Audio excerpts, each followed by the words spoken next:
Assalamualaikum dan salam sejahtera. Bertemu lagi dalam channel The Kai 9000. Saya Kai dan untuk episod kali ini kita akan tengok hasil daripada kamera Vivo V21 5G menurut daripada data-data yang telah dikeluarkan oleh DxOMark.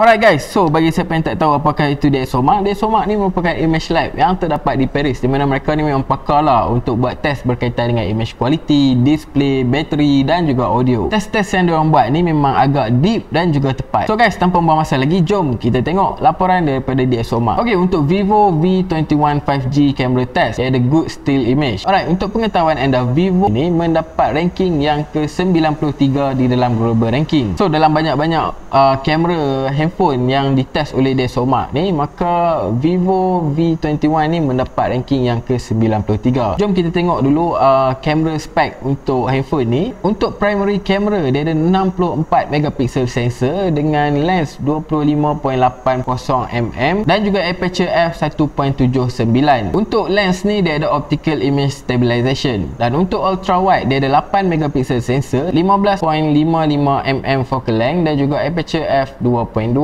Untuk macro lens, dia ada 2 megapixel sensor dengan f2.4 aperture length. Kemudian untuk video, dia boleh record 4K pada 30 frame per second, 1080 boleh record sehingga 60 frame per second. Okey, jom kita tengok hasil gambar yang telah dikeluarkan oleh DxOMark ni. Okey, gambar ni ditangkap indoor, di mana mereka ni subjek berada di dalam bangunan, dan di bahagian belakang ni kita boleh nampak ada cahaya yang agak terang. So memang high contrast gila lah gambar ni. So jom kita buka gambar ni dan tengok. Dari segi image quality, kita boleh nampak lah ada light leak sikit dekat bahagian edge subjek kita ni kan. So color dia tu terkeluar dan terkena pada kulit subjek kita ni. Dan dari segi white balance, kalau kita tengok white balance untuk subjek ni nampak macam okey, tak ada masalah. Tapi untuk bahagian luar ni kita boleh nampak yang environment ni dah jadi ke arah kebiruan. Dari segi sharpness untuk subjek memang sharp, tak ada masalah. Tapi untuk subjek di bahagian belakang ni dia kurang sharp sikit. Dari segi noise, kita boleh nampak yang ada noise juga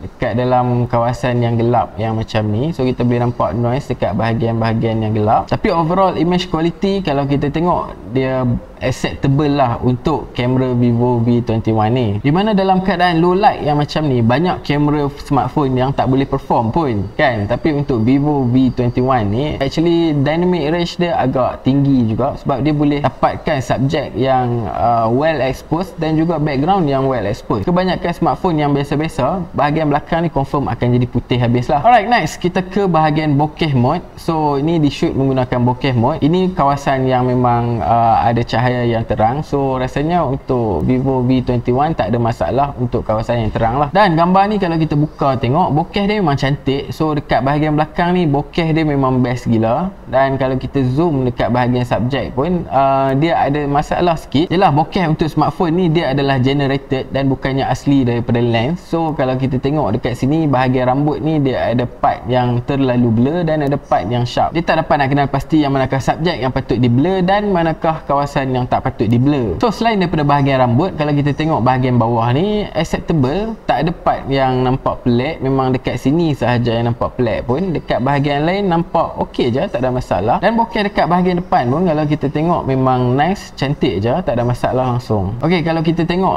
daripada laporan yang di crop ni, so dia tulis kat sini good face exposure. So exposure untuk muka memang cantik, dan juga ada depth estimation artifact. Maksudnya ada artifact dekat rambut ni lah. So dia tak mampu nak tentukan mana satu yang kawasan yang perlu di blur dan mana satu kawasan yang tak perlu di blur. Alright, next kita tengok untuk gambar ultra wide. So kalau kita tengok dekat sini, ultra wide ni exposure dia okey, tapi dia ada loss of detail. Kemudian dia ada strong anamorphosis. Anamorphosis ni dia adalah distortion dekat bahagian muka subjek yang berada di hujung frame gambar kita ni. So kalau kita tengok, dia dah menjadi macam lonjong kan. Kaki dia pun dah menjadi panjang.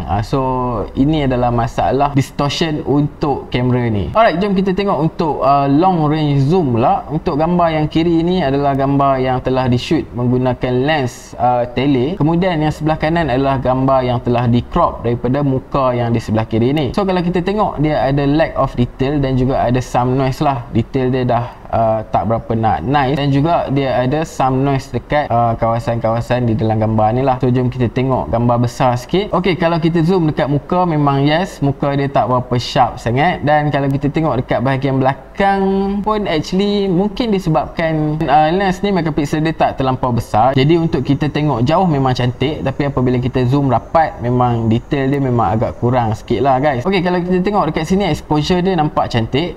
Ok, bahagian fokus dekat muka tadi kita nampak yang dia tak berapa nak fokus, sekarang ni lebih fokus lah. Ok, white balance dia pun ok, tapi gambar ni nampak dull sikit, nampak macam exposure dia macam rendah sikit lah, macam tak berapa nak cerah sangat.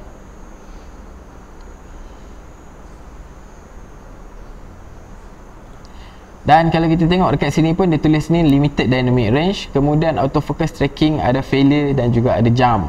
Apa pendapat anda dengan Vivo V21 ni? So itu sajalah review daripada saya. Kalau korang ada apa-apa pendapat dan cadangan, boleh tulis di ruangan komen di bawah. Kita jumpa dalam video seterusnya. Assalamualaikum.